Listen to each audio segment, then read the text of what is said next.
Welcome to the Grizzly Beat, a podcast of Grizzly Times and Louisa Wilcox, where we interview scientific experts, managers, Native Americans, writers, and others to share their knowledge, perspectives, and experience.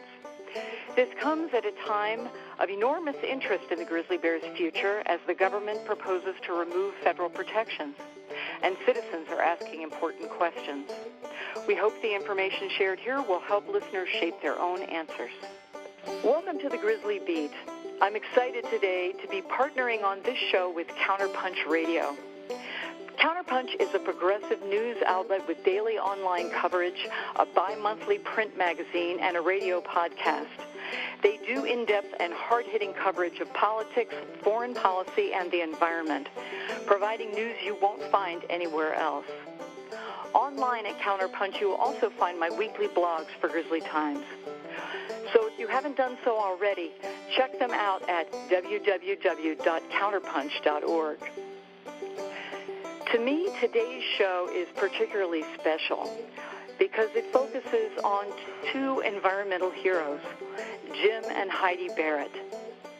Modest people who have accomplished incredible things from their base for years out of a tiny cabin at the edge of Yellowstone National Park.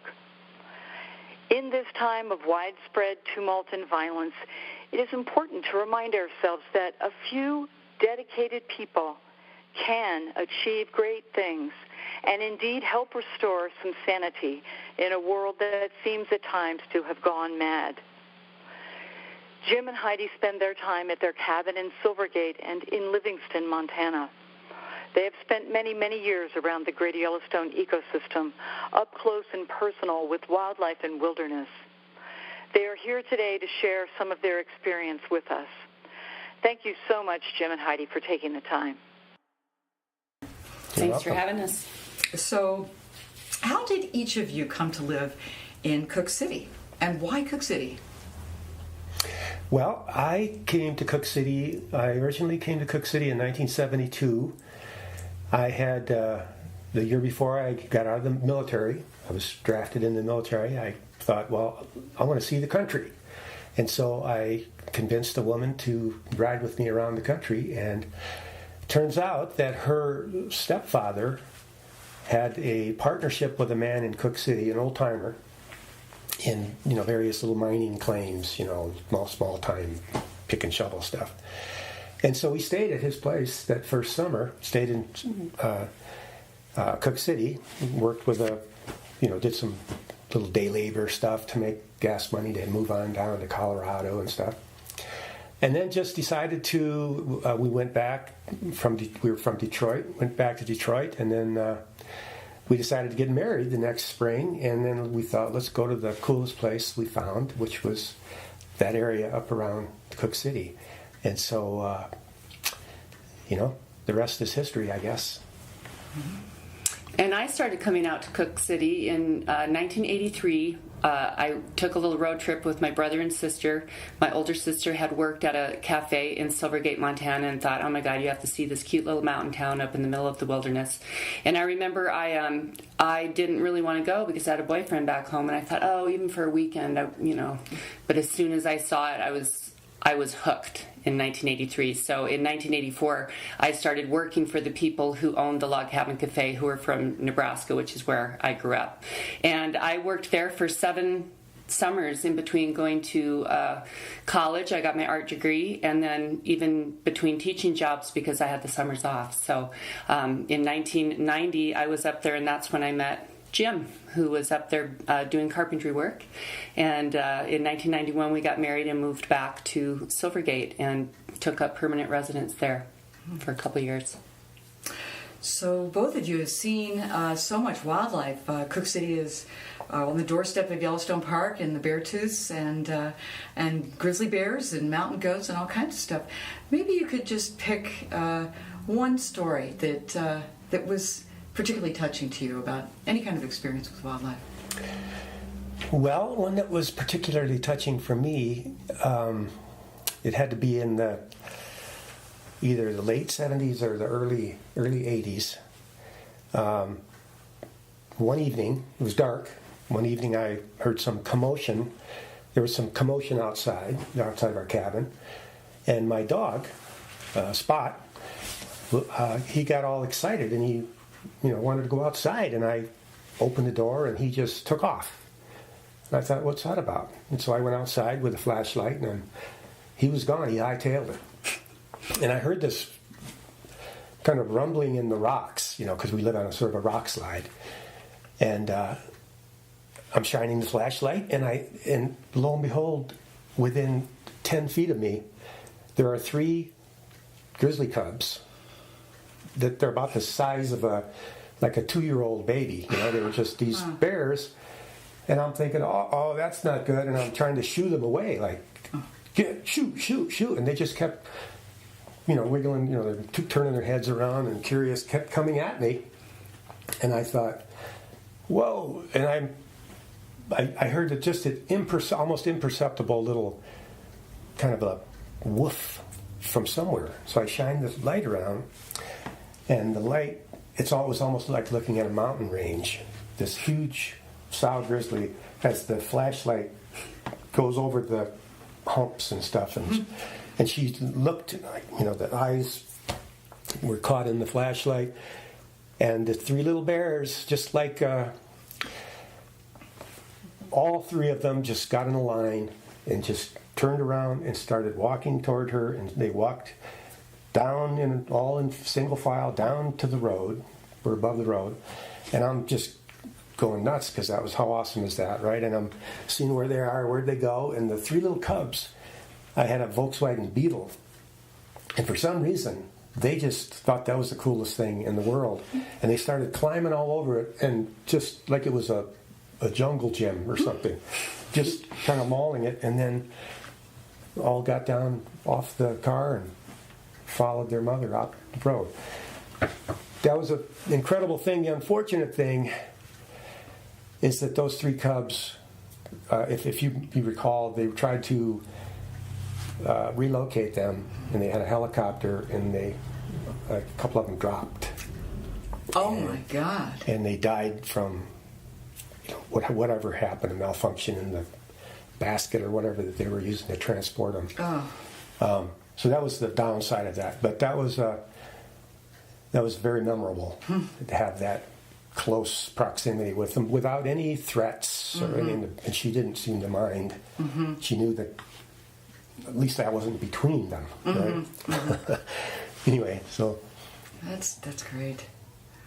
Yeah, those moments, especially when they're peaceful. Yes. Yeah. Oh, a story of mine. Yeah. Gosh, there's a couple. I mean, seeing grizzly bears is always a treat.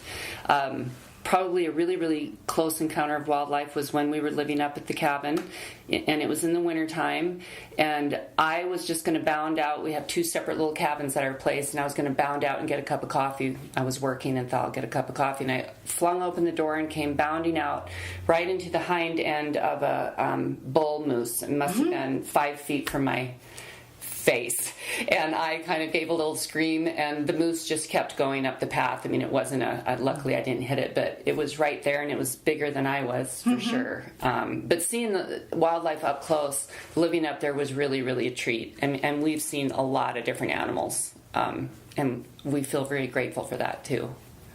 So special place. So both of you were leaders in a major campaign to prevent a gold mine from being built on the doorstep of Yellowstone Park and the Beartooth Wilderness.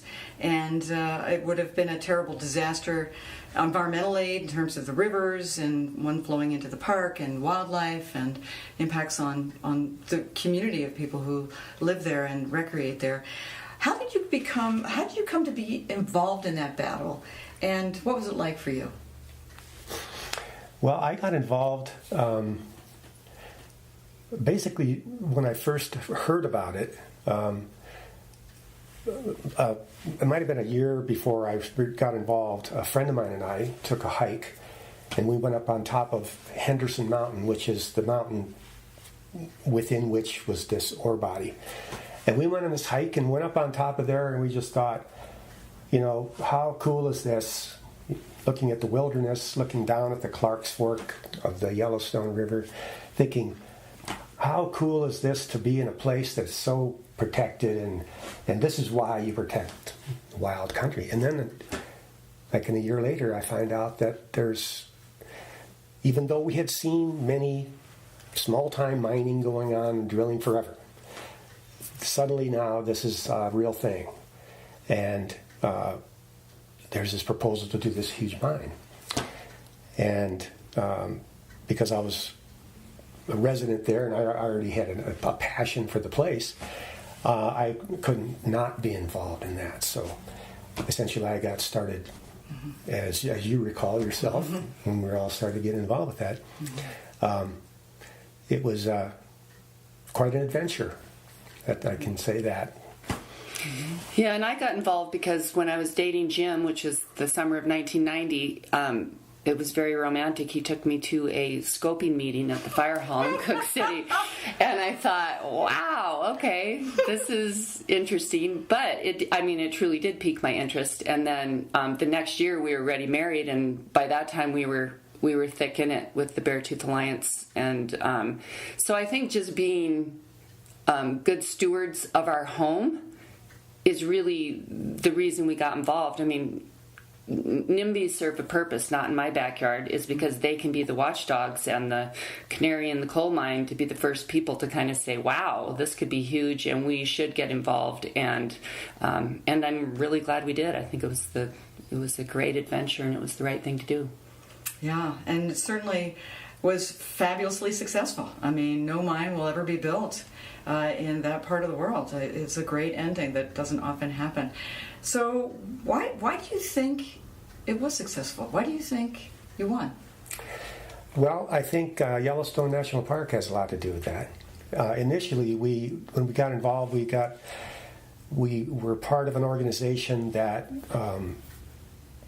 tried to protect communities and protect economies and this sort of thing. And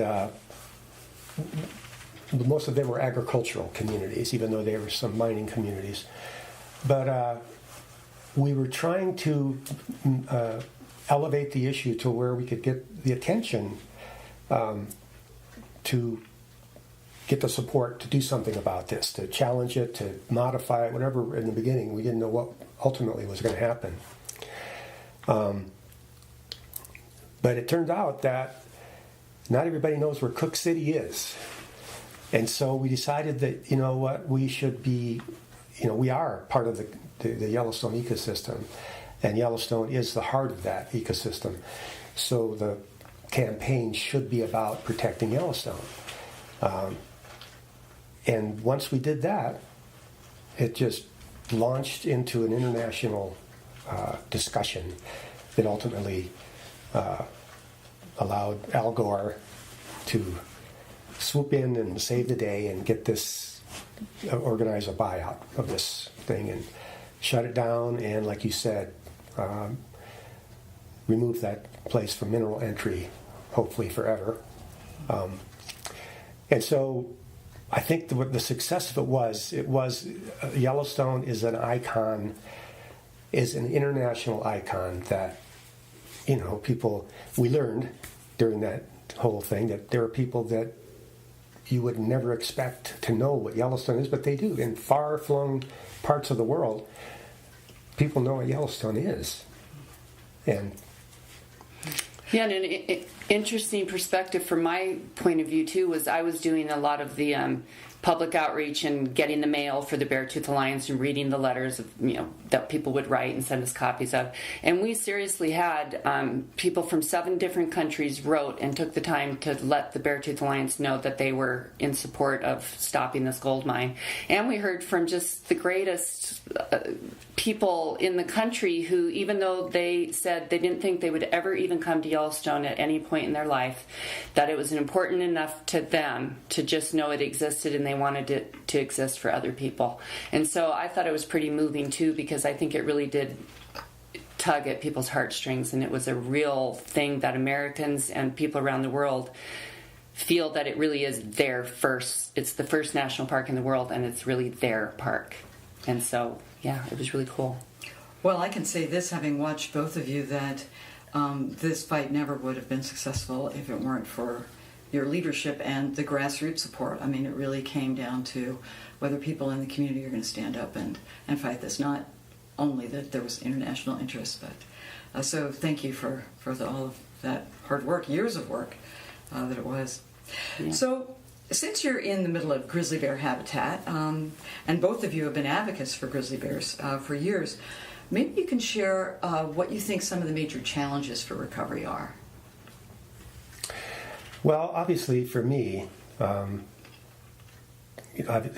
there's their habitat is being fragmented. The food they depend on is threatened.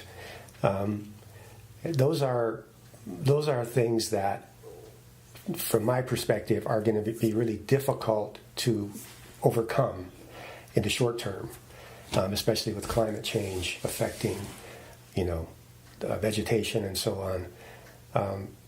But I believe that still, in this to me is all wildlife face this is just habitat loss, degrading of habitat.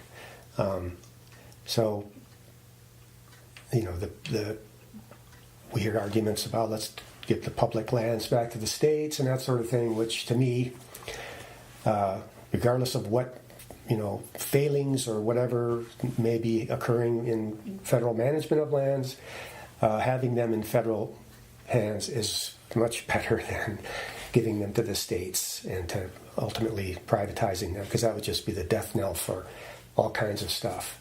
So I guess for me, ultimately, it's just about habitat and the population that it keeps the human population encroaching on that habitat.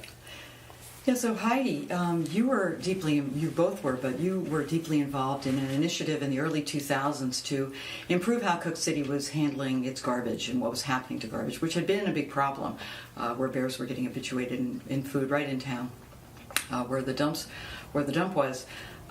Maybe you can share a bit about the story of what you did and what happened.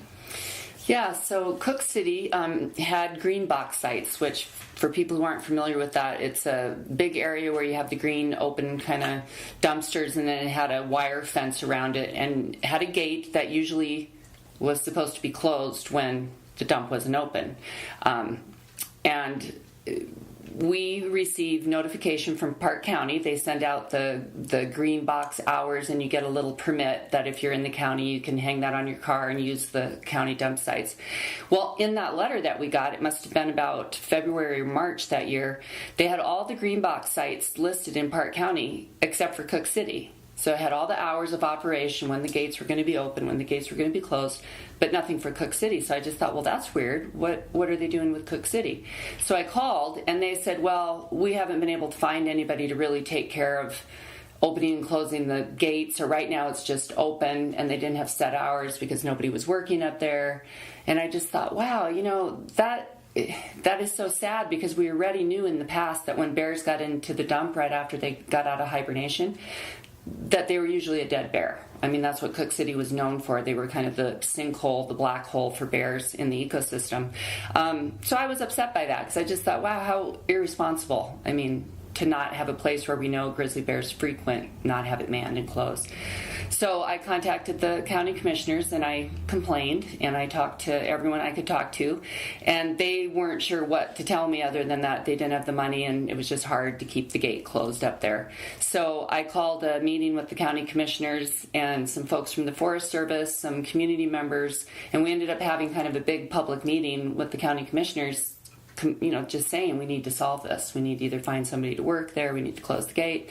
And kind of right at the same time that was happening, Dan Tyers, who worked for the Gallatin National Forest and was real involved in some of the mitigation that was going on because of the Beartooth Highway getting built through there, he was pretty sure that he could come up with some land and some money because of that mitigation project to use to build we could do an enclosed compactor site where actually it wouldn't be open to the air at all. It wouldn't be open to bears. It would be closed. It could be manned.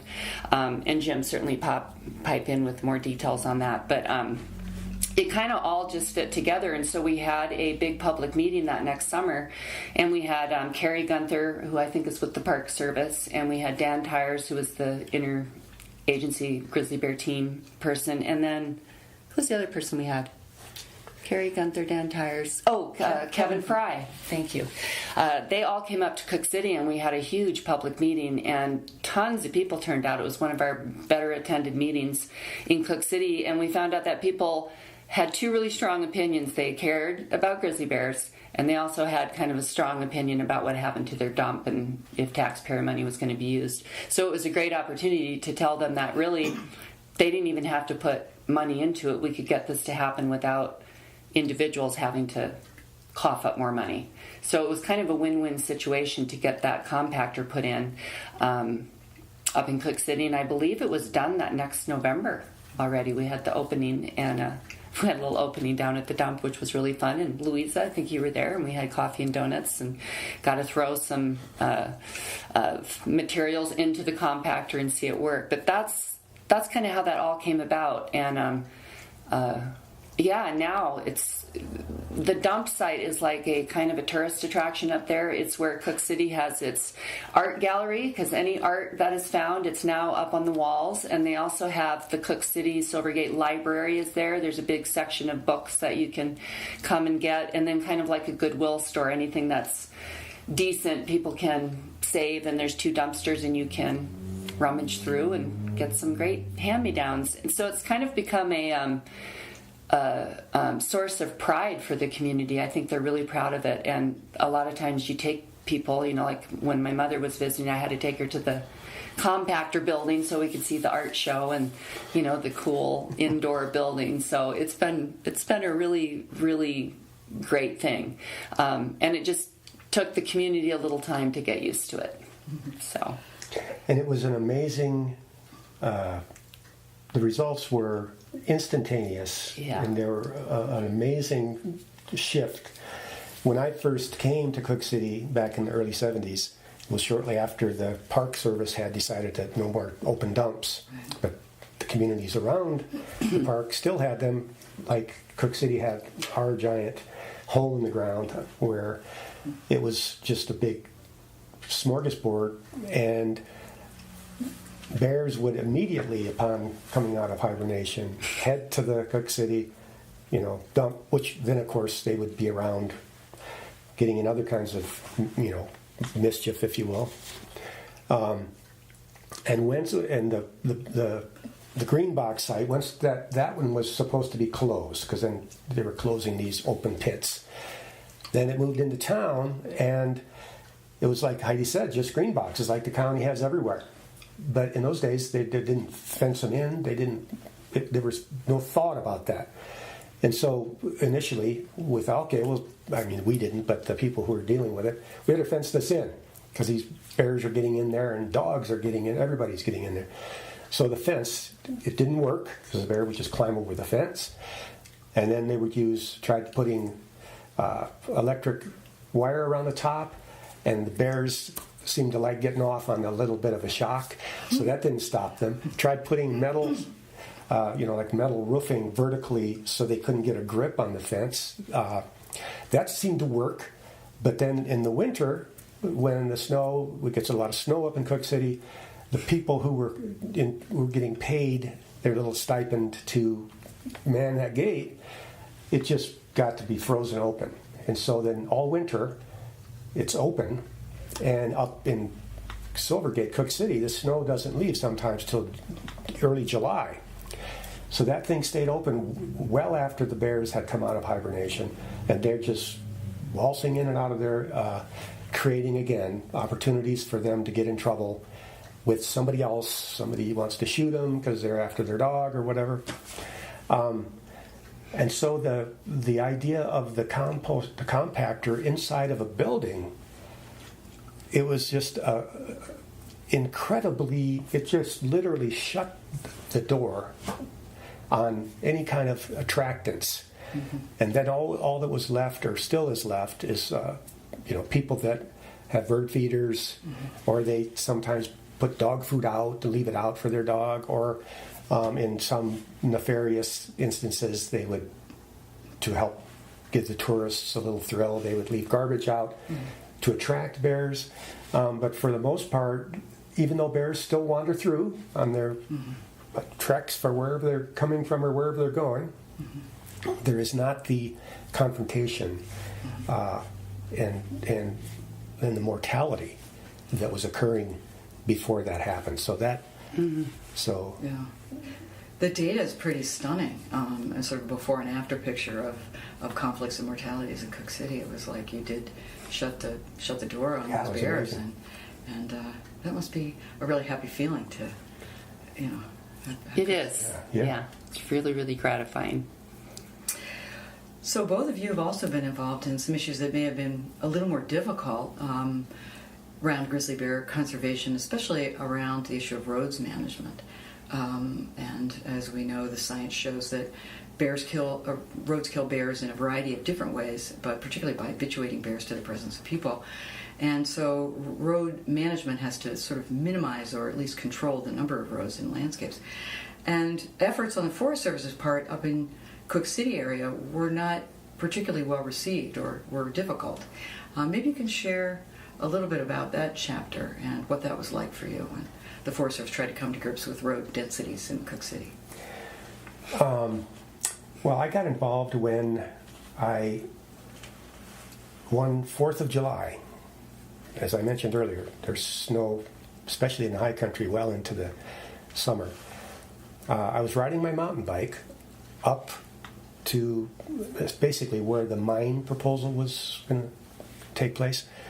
And I was on a gravel road, driving up, riding my bike, huffing and puffing, and down the gravel road coming at me was a snowmobile with, sparks flying off its thing. And I'm like, what the heck is this about? And then I kept riding, and I saw some people out there in some of the meadows and the fens riding through these fens to get from one snow patch to another. So essentially tearing up some of this fragile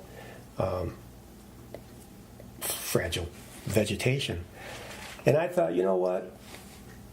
The bears, they whether they are actually hibernating in that area or whether they're hibernating somewhere farther out, they come through that area to head into the park. And so the vehicles are essentially year-round. There are vehicles, snowmobiles, ATVs, constant presence. And so that my feeling is that the bears, they don't get a break. So either they're going to try to run the gauntlet through that and possibly have a confrontation, or they're going to try to go around it and do, whether that harms their ecology or not, I don't know, but it seemed like it to me. So I made my anger known to friends that I became acquainted with during the mine fight, which, Doug Honold, Earth Justice, Louisa Wilcox, and we set about to put a little bit of a fire behind the agencies to do something about that, to either limit that time when vehicles could be up there, limit the number of roads that vehicles could travel on, and we weren't very popular in town because of that, because much of their economy, if you will, when you're not just a summer resident, people that actually have a little business up there depend on snowmobiles and ATVs. And so it was perceived as though we were going to be shutting them down, which of course we didn't, and there was never any intention to do that. But we made it through. We got the Fish and Wildlife Service to do their biological opinion and stuff they were supposed to do a long time ago. And ultimately, we survived, and people treat us, just like regular residents now again. But it was not an easy thing to do. Right, and I will say that it was interesting because that little stint where we were challenging the agencies to be more forceful with enforcing motorized use and all of that was more contentious than the mine battle in my eyes, but it may have been because we felt kind of like we were alone in that rather than having, a big group of conservationists with us up there. But it was a weird time because people were really upset about that, and I was surprised by that the use of motorized vehicles and where they want to be able to travel on public lands or not was a big issue right then, which I guess now would be already 15 years ago or so. But it was interesting to me as a person, and it was a time when kind of threats against us were more so than when we were fighting a mine. So it was not a great time for me as a mother because it was disconcerting that people had such anger against us, I guess. So I would just throw that out, that it was an interesting time. But we did make it through, and I think we did the right thing. I believe that. And overall, on the Gallatin Forest, road densities are much better, but it took 15, 20 years to kind of get there. Yeah. So sometimes these things are slow, unfortunately. So you've been up in Cook City so long, undoubtedly you've seen changes in people's attitudes and about wildlife or wilderness or the park or grizzly bears. Maybe you could share a little bit about what changes you've seen. Yeah, what I've noticed is that in the last 20 years, I think people are much more, they understand the importance of Cook City and Silvergate being a wild place and the fact that it has wildlife and really great fishing streams and recreational opportunities. I think now there's not that thought that extractive industries are how Cook City and Silvergate need to make their living. It almost seems overall that people get it, that we're next to Yellowstone National Park, that we live in this fantastic wilderness area, like Jim likes to say sometimes. If you just take Google Maps and put in Silvergate and Cook City and then back away, we're in the middle of like this huge wildland area. And I think people that are there now really see that as an asset, and it seems like people kind of have been embracing it a lot more than maybe they did 20 or even when Jim first showed up 45 years ago. It's a little bit different attitude. And I find it really refreshing because people seem pretty, there seems to be a whole kind of community effort and pride in knowing what a special place Cook City and Silvergate is. And I think a lot of the younger people that came out and now have been there for 20 years really take pride in that, and just like they do in the new dump facility. So, but certainly. Yeah, I just recall when I first came out there, the people, there was an appreciation because there was Silvergate, which was actually designed as a resort town. It was not associated with Cook City at all. It was actually started as a resort community. And then, of course, Cook City was left over a remnant, a relic of mining days and so on. And it just seemed that there was an appreciation that people had. Everybody knew all the flowers. They would, have special little gatherings and show slides and this and that. And there was just this appreciation for a lot of from a lot of the summer people, I guess you would call them, that this is a very special place, and look at all this cool stuff that we get to see.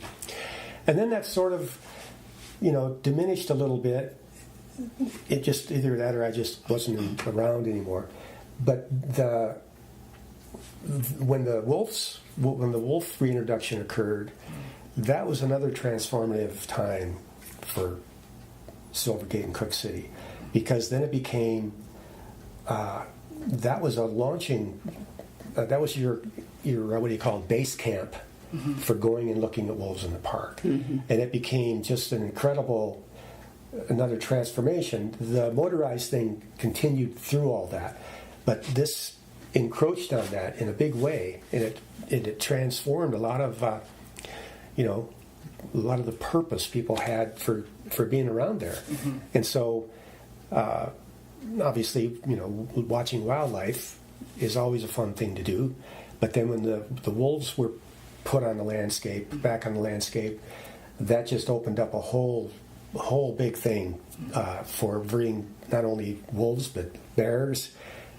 People just became more aware when they started scoping for a wolf. They're, look out, there's a bear, a cub. So it really became an exciting, and it still is, I think, to a large degree. It's a huge awareness that has come about just because of all that opportunity that people have now. So if you ever had to fight the mind again, you'd probably start off in a stronger place. Yeah. Yeah, we wouldn't have to have the long discussion at the fire hall to say, what would be that key thing that would make people think about this gold mine? And somebody said Yellowstone, and we're like, oh, the light went off. Now we know that Yellowstone is the key to a lot of stuff, and we're darn lucky we get to live by it and be part of it. Well, both of you raised a son sort of up there, on and off, Evan, and he now is off on his own and fledged. Maybe you could talk a little bit about what that was like to bring up a son there and what his experience was like, how he looks back on. Oh gosh, it was great. We lived in our little cabin on a road that wasn't maintained, so we did a lot of skiing and walking in and out of our place, hauling groceries. Evan got to be near wildlife up close. I know we have some photos in our album of him as a little baby right next to grizzly bear prints in the snow one morning, and the prints look nearly as big as he was. I think it was just fantastic. He had adventures like no other kid. I mean, talk about having the wilderness as your backyard. It literally was his backyard. And he had all kinds of adventures with seeing mountain lions in the woods, chasing bears off the porch, fishing in the Soda Butte. I remember he was pretty small when he caught his first rainbow trout on his fly line. So I think that he would feel, and he would say that it was just a fantastic childhood, and that he carries the love of the wilderness and the love of nature, and actually the love of people. He's a very personable young man. With him right now in Seattle, but he does have a love for this place, and I know he was extremely proud to be part of the New World Mine fight.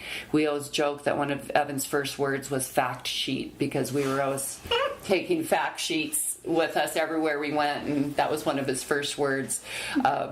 So he really grew up in the conservation movement, and I really think that it's just part of who he is, and we're really proud of that as he goes into his adult life. So Jim, you spent a variety of different lives. I mean, you've been worked in the woods, you've been a professional conservationist, and now you're doing your artwork, which is beautiful. What are you gaining, or what kind of perspectives do you have now that you're seeing the world through the eyes of an artist full time? Well, let's see. My artwork, because we lived up in the mountains, we traveled through Yellowstone, weekly, if not more so. So pretty much everything that we were about was about wildlife. So my artwork reflected that. I use iconic, bears and stuff as a vehicle, as something to create art with. I'm not an illustrator. It's a way to express color and form and that sort of thing. But I think I've always been, I don't know that my perspective has changed about wildlife. It's just become more of a, since it's my profession now, it's more of a visible manifestation of my kind of, my ethic about this place. And so I use that as a way to express that, and in my own subtle ways. They're not overtly social commentary or anything, but they do express, they do evoke things within people, I think, that garners appreciation for wildlife, and how fragile they are on the landscape. So, yeah. Well, both of you have had career changes, and you too, Heidi, from also being a professional environmental advocate to now working with victims of domestic abuse and violence. How's that experience been, and have you gained some insight from that, or some surprises that? Yeah, I worked at the Greater Yellowstone Coalition for 17 and a half years, and I then went to the Senior Center, which was a great experience. I did that for 2 years, and I think now I'm with Aspen, the Abuse Support and Prevention Education Network. What all those things have in common, and that I feel really strongly about, is giving voice to people and or animals who don't have a voice themselves. With seniors, what it was is that there's so many issues with the elderly, and they oftentimes feel very marginalized and don't even know where to get the resources to help make their lives better. So I was able to, when I was there, the most important part was realizing that I actually could be that spokesperson to help seniors get what they need to live out a lovely life late in their life. And with Aspen, it's about giving voice to many times women and children who are in a violent relationship or are living with a violent situation, and we actually are there to help advocate for them and to help give them voice when maybe they can't because they're too afraid or they're feeling threatened or they just don't know what resources are out there to help them. So all the work, both the conservation work I've done and then the human services work, is really giving voice to the people and to the animals that don't have a voice themselves. So I actually see a lot of parallels in it, and I'm enjoying the work very much. I realize that helping people is just a really rewarding way to go through your life. So it's been great. So maybe finally, your perspective about grizzlies and wildlife in the Greater Yellowstone. Are you hopeful, given what you've seen? I am hopeful. I think there just as I've watched the roller coaster ride that in my short experience living in the ecosystem, just watching them, come back from the brink, literally, and then see them have some successes and there's some setbacks and this and that. But I am hopeful that there will continue to be a place for bears. I qualify that with, obviously there are things that are out of all of our control. Some things are in our control, and we need to continue to pursue solutions to those things that are in our control. But obviously in this new administration, I'm not too confident in them being sympathetic to some of these issues, but there are enough of us who won't sit by. It's true. Yeah. Yeah, and I guess being hopeful is a good way to be.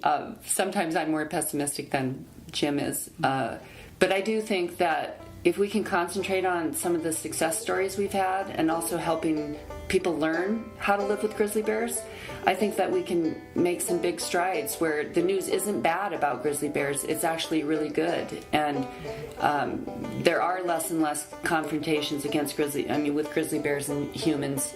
So the more we concentrate on those good stories and get those good, happy stories out there, I think people will find affinity with the grizzly bears. And I'm hopeful that they'll survive into the future. Well, we all are. So thank you very much. We're with Jim and Heidi Barrett on the Grizzly Bee. Thank you. Thanks for having us.